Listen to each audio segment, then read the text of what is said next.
Note the disclaimer. A brief message before we begin. This video is not for the faint of heart or those of a nervous disposition. Heavy topics will be discussed.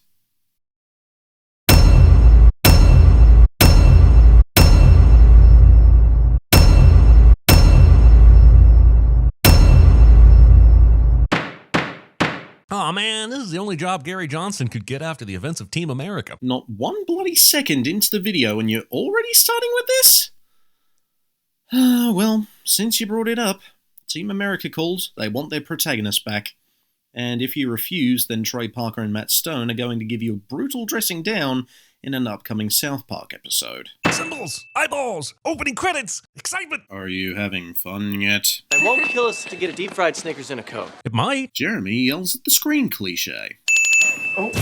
Hard to believe, but this is the character the movie allows to live until the closing credits. And this is really the pervert Frankie's thing, but whatever. Yes, this was deplorable, but Kevin changes his behaviour after the incident occurs, even regretting the upskirting photo until seeing Frankie cheeks behind her, while Frank remains the exact same gross scumbag right up until he gets his comeuppance. Yet you acknowledge that, and still sin this.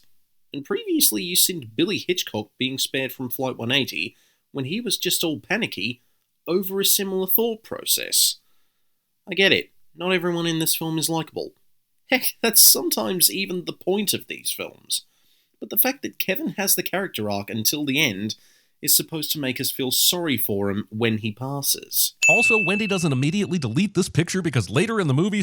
Hold on, did you just use an image of Stan from the Eminem music video to cover that up?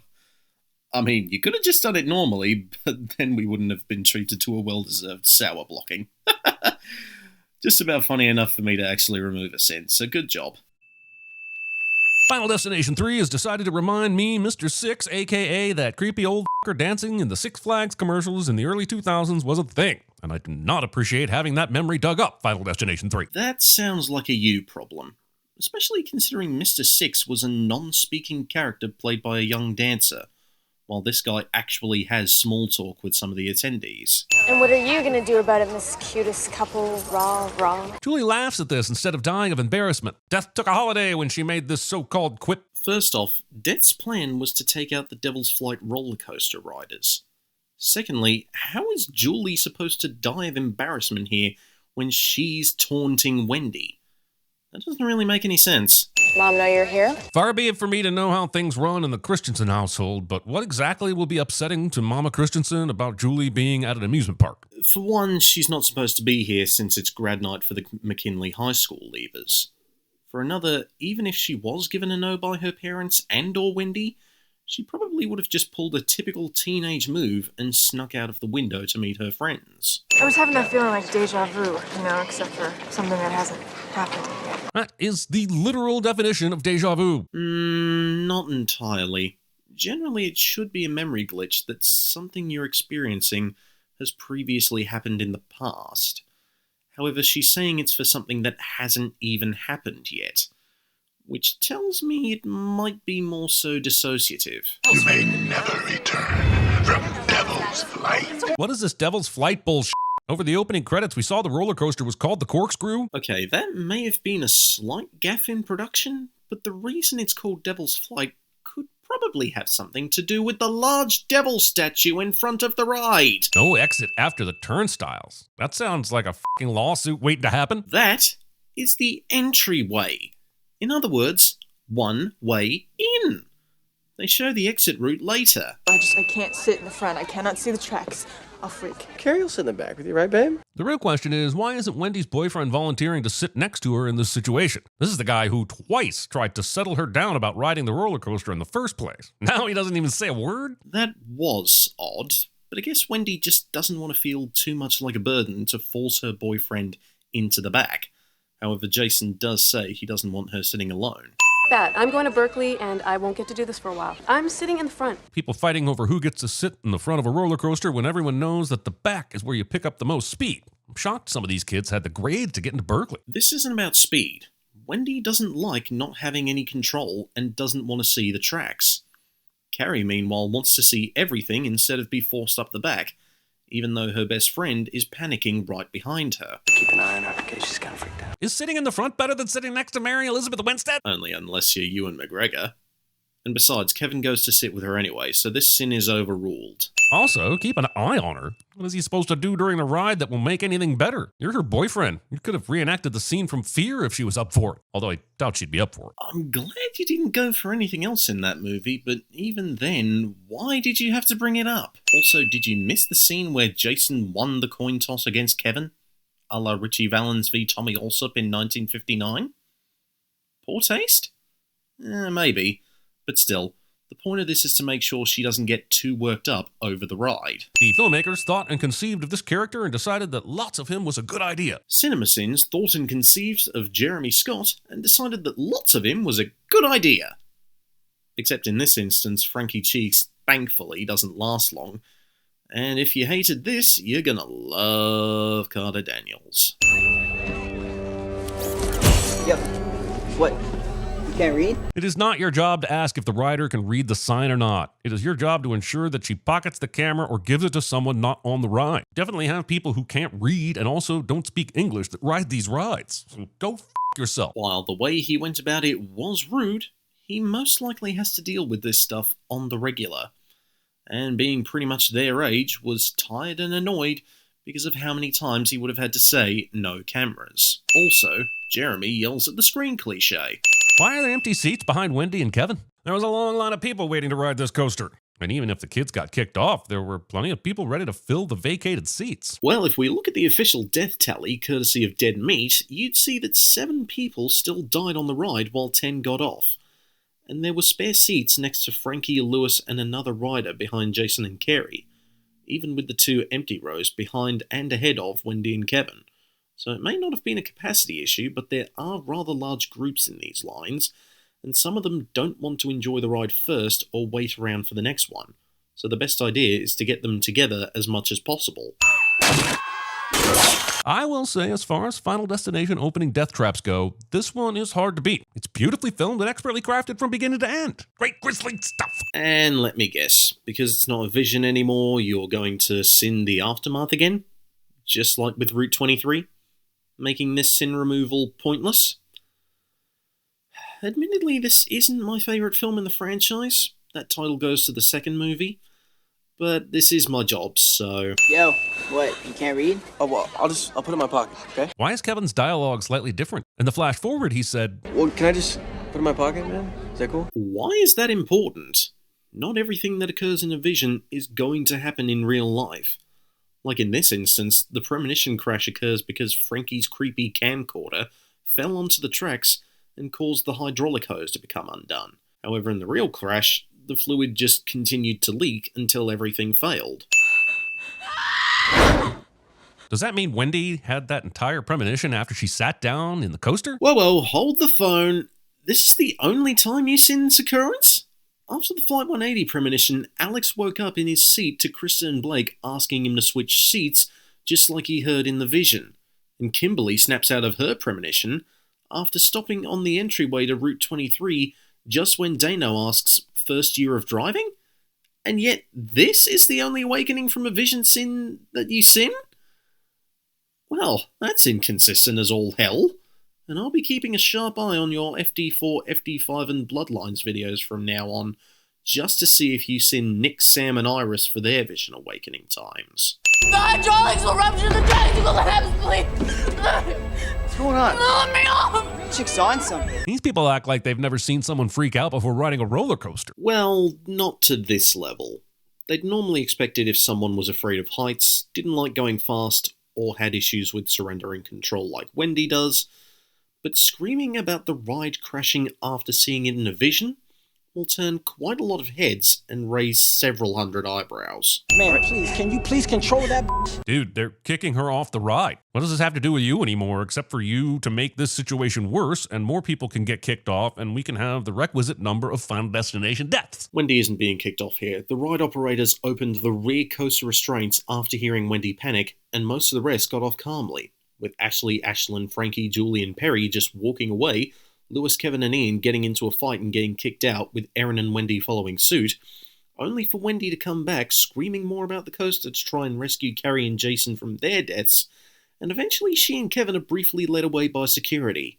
And Lewis is getting aggravated here because his ride is being spoiled by someone having a panic attack and calling her an attention seeker, which was a really dumb move on his part. Nobody else gets off this ride! Why does the ride's management have such a hard-on for people not being able to leave this ride? What's the incentive? You may have a point here, but you still make an inappropriate comment, so I'll just dock 1 from the overall total. Here we go. These assholes allow a half-empty roller coaster to proceed with the next ride, when they could just allow more people who are waiting in line to fill the cars. Sure, the queuers are getting antsy here, but so too were the riders behind Jason and Carrie.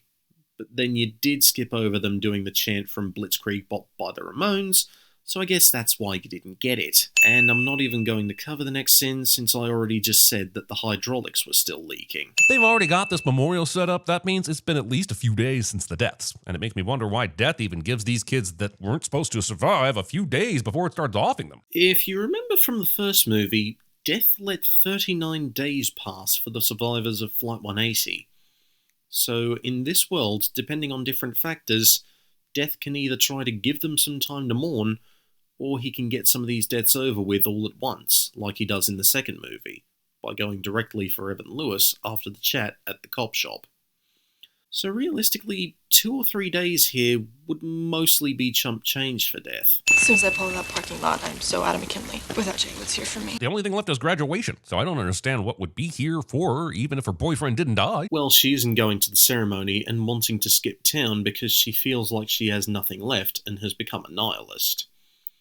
Even though she still has her sister and a few people around her that are willing to help, even with the most vigorous prompting. Ian McKinley. How pathetic is it that my last name is the same as my high school? Since Ian's last name plays into how Wendy figures out her death scenario, I'd say it's less pathetic and more convenient. Sure, but also the town is named McKinley, and it was supposed to be a sign that gets her, not Ian himself.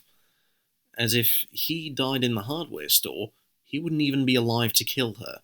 And death doesn't even work through a person in this universe. Look who I got to sign my yearbook.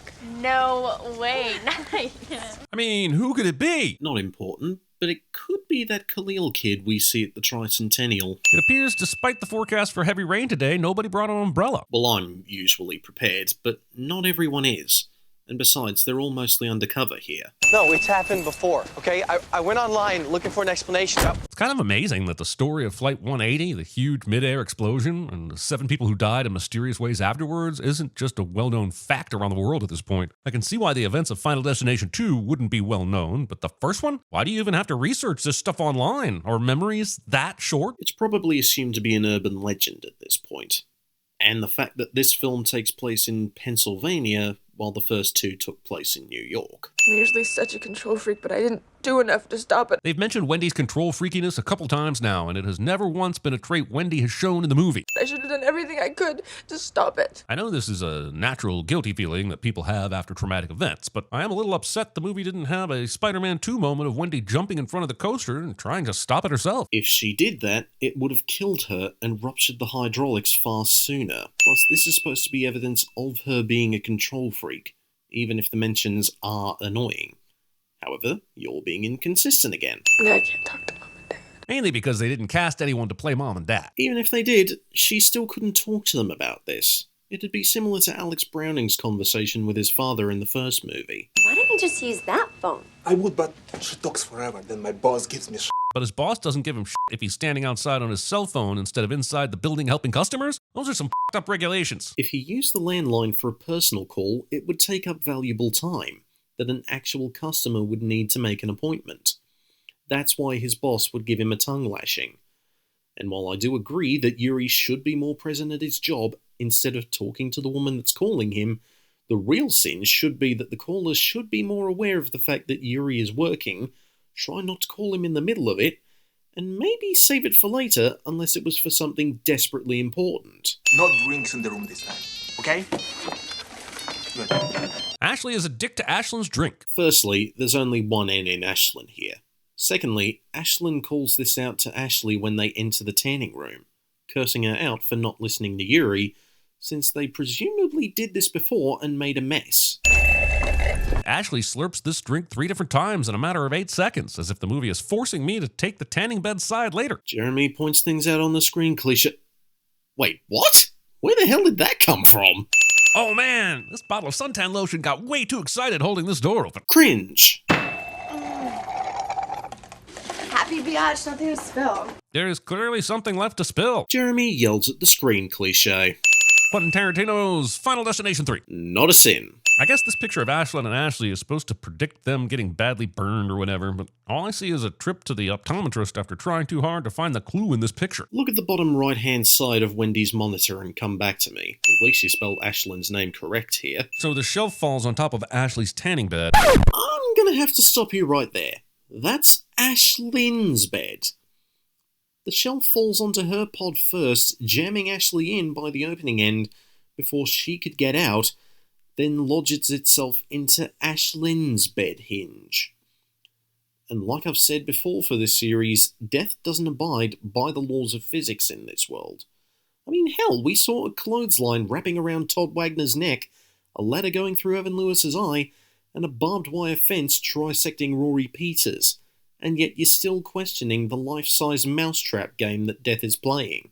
And if this is going to continue for movies 4, 5 and Bloodlines, well, retroactive sinning right here. Hello? Hey, Ashley, it's Wendy. Psych. Leave a message. Psychopaths who make this their outgoing voicemail. Except Ashley isn't a psychopath.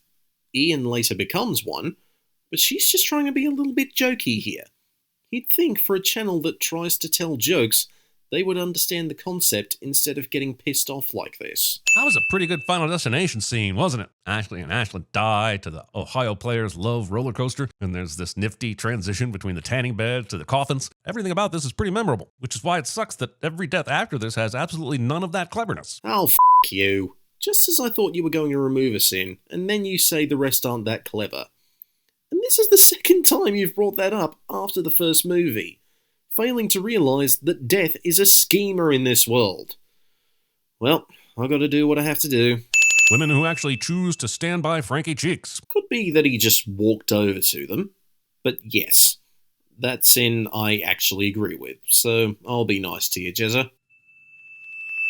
Hey, if you ever have to come to my funeral, man, bring me a PSP or something. At least I have something to do then. Wait, he's supposed to bring a PSP to your funeral so that you have something to do? Egotistical, jock, more teeth than brain cells.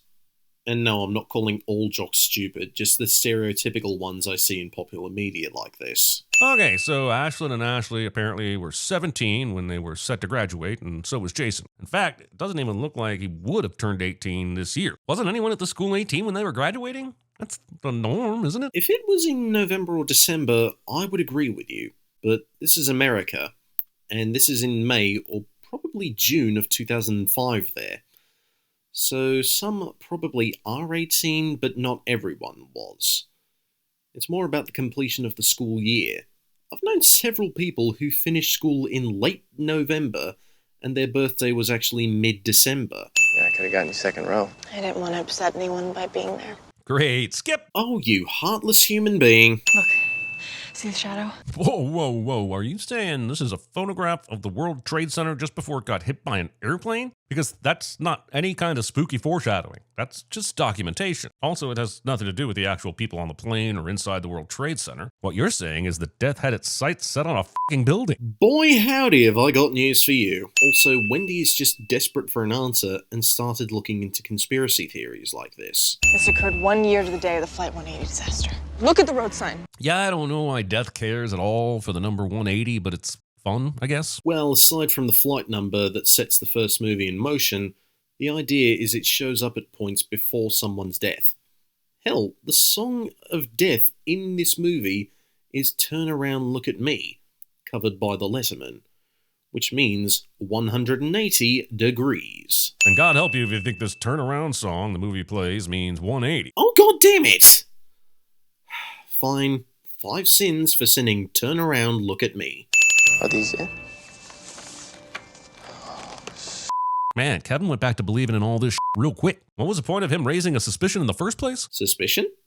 He was just talking about how the situation on Devil's Flight felt similar to Flight 180, and now Wendy's looking at conspiracy theories. SpongeBob lives underwater. It's so sad that you know that. Why is it so sad Kevin knows that SpongeBob lives underwater? These kids would have only been 10 or 11 when SpongeBob premiered in 1999. It would be weirder if he didn't know that SpongeBob lived underwater. It's more the case that Wendy assumed he would have had better uses of his time.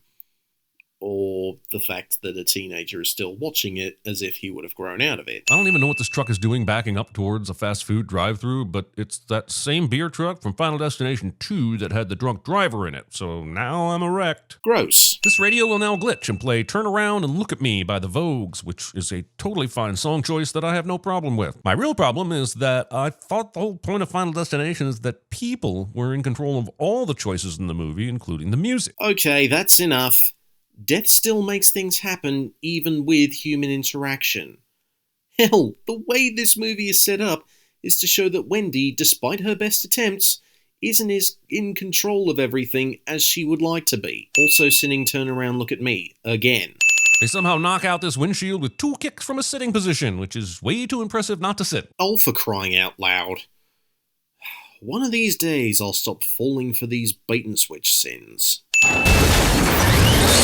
If this was always going to be Frankie's death, how could Death have possibly known that Kevin and Wendy would get out of their car in time? Because he gave them ample opportunity since it wasn't their time yet. Pay attention, Jeremy.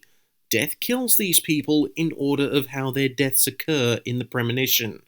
They even discuss this in the car before the crash. You need a ride? We can walk to my house and then I'll give you a ride to yours. That was a great scene. So you sin it. Yeah, because that makes sense. This picture shows how he died. But this is before Frankie was about to die on the roller coaster. Does Death always make sure to have potential future death scenarios appear in pictures in case the death the person is fated for doesn't happen? That's a lot of paperwork to keep up with. That's because Wendy had the wrong photo.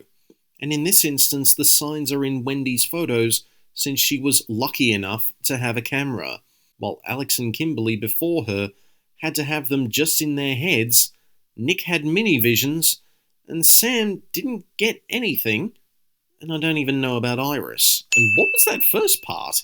These photos were all taken before the roller coaster crash. We have to tell him. Show him these pictures. It's incredible how many times the main characters in these movies not only know who's next, but those people are in the exact scenario where their deaths will occur. That's only one of 2 instances that something like that occurs. Alex got visions of broken seatbelts, buses and trains in windows, and electrical sparks on a lighter. Kimberly, on the other hand, got the bird sign and a recurring vision of a van crash and a doctor tending to a patient. Sam didn't get anything, and we don't know anything about Iris.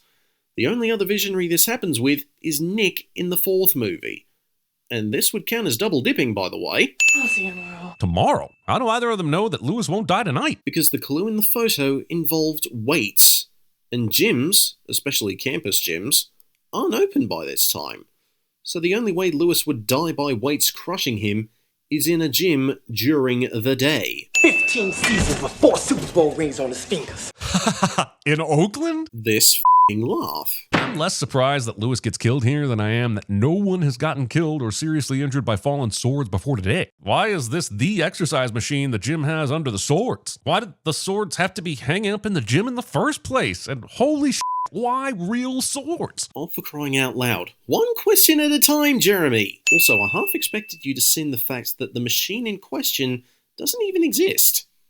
In fact, Craig Perry, you want to cover this? Now, that weight set actually is not a real weight. We designed that for the movie. And so he got a heck of a workout on muscles he'd never worked out before because it's not really an actual exercise machine. It was designed specifically to do what we needed to do, which is right now, when Lewis wins, he just wins. Also, the swords don't even kill him. At least, not directly. They do cut the weights on his machine loose, but still, it's the weights that smash his head in. Did I do something to bring this on everybody? Soccer. Pointing things out on the screen cliche. Osama bin Supervisor wants me to get rid of these pigeons first. Bosses that assign you a job killing pigeons. That is miles away from what the supervisor actually wanted Ian to do. He just wanted the birds out of the shop. But McKinley decided to literally kill 3 birds with 1 nail gun. choosing this approach when someone you know is probably about to be killed in some kind of weird and f***ed up way? Knocking on a metal gate will obviously make a noise like that. You scared the shit out of me. Yeah, wait till you hear what we have to tell you. Pro tip, if anyone approaches you at work late at night and says this, don't open the door. Horror movie, Jer. And they're trying to keep Ian and Erin safe. It's not complicated. It's simple. People die. That's just part of life. Says the man who had the impassioned outburst at Ashley and Ashlyn's funeral about how they did not deserve to die. Objection misleading. He was talking about the inequality of death, since a massive amount of criminals and atrocious people who were still alive by the time of the film's setting got to live, while Ashley and Ashlyn, who died at 17, weren't total assholes. And that didn't mean he didn't think death was natural. He just thought death was unfair. It can be argued that Wendy and Kevin's mere presence has caused the last two deaths. So wait, are you saying that Wendy and or Kevin are angels of death? Because if that's the case, then no. Neither of them were present for Ashley and Ashlyn's deaths. They rescue Ian at the hardware store, and they rescue Julie at the Tricentennial later. Ian, however, was slightly more responsible due to his haphazard forklift operating and careless restocking techniques, as well as failing to properly put away the nail gun. 4 minutes ago in movie time, which is like 30 in real time, Erin told Ian that once she restocked the shelves, they'd go home. But apparently Ian still needs to do the plywood orders that Erin mentioned before Ian murdered a bunch of pigeons. The point is, Erin implied that they were about to clock out, and now we see Ian much later firing up a saw. And it makes it seem like the characters are actively daring the Final Destination monster to punish them for working overtime. The point was for Ian to deal with the pigeons first, then cut the plywood orders, while Erin did the fronting up in the store, before Wendy and Kevin arrived to talk about Death's hit list, in which Erin asked Ian to come with her to hear about it. That made the fronting up, which means reorganising and restocking shelves, and I know this because I've done a fair bit of retail work, go by a little bit quicker since Erin had more help. So now thanks to this, she's having to wait for Ian to finish the orders so that they can leave. Also, Jeremy is once again befuddled by movie time. What if, for example, the last in line were to make the utilitarian choice, kill themselves? Well, in Final Destination 2, this is exactly what we find out Alex Browning from the first Final Destination did. Hold your f***ing horses! Did you just say Alex killed himself? If you actually watched the first movie, you'd know he was actively trying to avoid death. And in the second film, if you actually read the article that Burke was reading, it says that Alex was bludgeoned over the head by a stray brick. That was not self-inflicted. However, if you said this about Eugene's attempt in Final Destination 2, then your argument would have had more legs than this. But since you didn't, then lied about the plot lines, I'm going to have to give you a massive total here. For all we know, whoever was sitting behind Erin is already dead. But no, Death was nice enough to wait out Kevin and Wendy's 10 hours of interrogation so they wouldn't miss finding out who the mystery roller coaster passenger was. Death is nice that way. Did you really just call Death nice? Oh, I can't even take you seriously here. Wendy figures out from the photo that her sister was on the ride, making this an unnecessary surprise that raises the stakes or whatever. Unnecessary surprise? Wow, you're brainless. Secondly, she had a closer look at the passenger's wrist after Julie took back her good luck bracelet to realise that it was Julie. Also, pretty fun dun-dun-dun moment, but why does Wendy have this picture? This was a picture she took in the Premonition, but wouldn't have had the opportunity to take before she got removed from the ride. Even if we're saying she still did snap a picture here, which she clearly did not, the arm with the bracelet can't be seen. No, she still snapped the photo, and the premonition occurred. Do you remember Julie being on the roller coaster? No, she would have said something by now. Kevin would be amazing at CinemaSins, but I already made the point he makes, so here's another one for trying to do my job in movie. Really? He'd be the star recruit for CinemaSins if that was true, and you're sinning him for that. And now you know how we feel having to listen to you repeat sins and go over them a few more times, hence why I say double dipping. Also, nothing says Kevin has to hang out at the festival. Go grab Wendy's sister and friends and get the f*** out of Dodge. For one, he's working security, which means he has to keep an eye on everything, including idiots trying to destroy the event or being brainless with sparklers and firecrackers. So he can't focus all of his attention on trying to find Julie, Amber, and Perry, because that would just seem creepy and proof that he's not actually that trustworthy at his job. The best he could do there is actually work for a while and hope to find Julie and her friends somehow. For another, Jeremy yells at the screen cliche. The Vogue's turn around, look at me again glitches. No, that was enough for me. Sending turn around, look at me. Now, let us hope for some lightning. You, Ben Franklin. Blaming Ben Franklin for your own mistake of boarding a deadly roller coaster that your friend Wendy prevented you from riding, and now death wants payback. Inventing a problem out of thin air cliche. Assholes that shoot fireworks around animals, or just assholes that shoot fireworks. You take your pick. I'd choose both. Where in the blue hell did you pull that out of? It's surprising that Wendy didn't check Julie's picture before coming out here, or at least show a scene where she did. Because if the movie did that, you'd sin it for padding the runtime. Kevin cuts this thick-ass rope with a reenactor's sword while running and diving toward the rope right before Julie gets her eyes gouged out by some random pointy shit, and it's all the bullshit. Ooh, rapid fire time! Jeremy points things out on the screen cliche. Running isn't a sin. Diving isn't a sin. This random pointy is the dangerous business end of a harrow. Calling the sequence bullshit. Missing the true sin, which is that for safety concerns, a reenactor shouldn't have a real sword on hand unless various measures have been put into place. In my picture, I was wearing the McKinley Grand Night shirt. Yeah, but have you considered the possibility that when you're... I'm gonna have to stop you right there. For one, it wasn't the shirt that killed her. It's something to do with McKinley. Second, you're telling someone that if they took the shirt off that day, they'd suffocate from it being wrapped around their neck? And for a final one, suggesting someone would take off their shirt to save themselves. All this combined is at least 12 sins total. So the fireworks shoot towards Wendy and she gets out of the way in time, which I guess means she's made death skip back to Ian, who just happens to be under a banner that's shaped like the tiny banners in his picture when this happens. Death is predicting on a level that is impossible given all the variables. Well, according to online discussions, Wendy made a mistake with her McKinley clue. As if Ian died in the hardware store alongside Erin, he wouldn't even be alive to attempt to kill Wendy. So in actuality, she was probably meant to be crushed by the cherry picker that Ian eventually gets crushed under.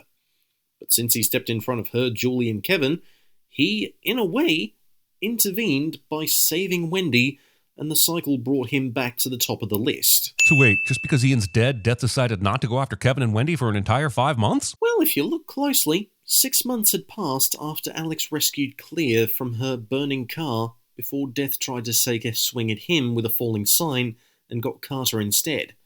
And about 3 months had passed after Eugene and Clea's deaths and Kimberly's sacrifice and revival before taking out Brian with an exploding barbecue. So yeah, 5 months probably wasn't that big of a deal for Death.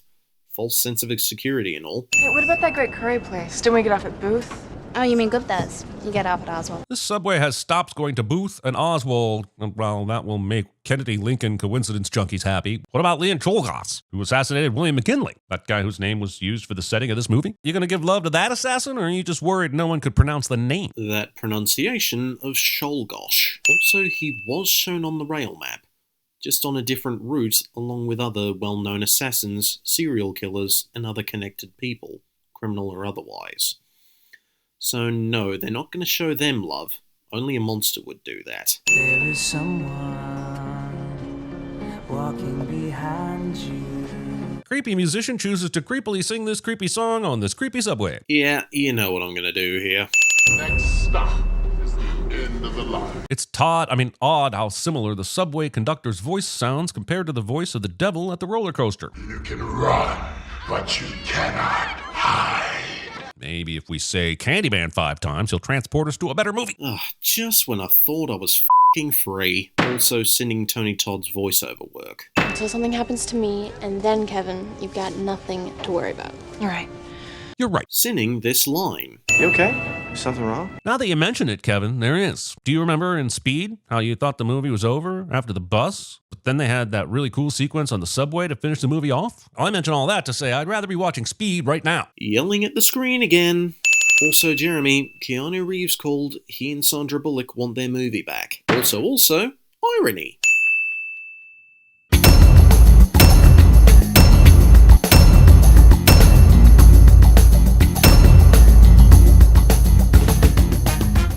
And with that, court is adjourned. Be sure to leave any more suggestions for CinemaSins sins down below, and I will see you all in the next video.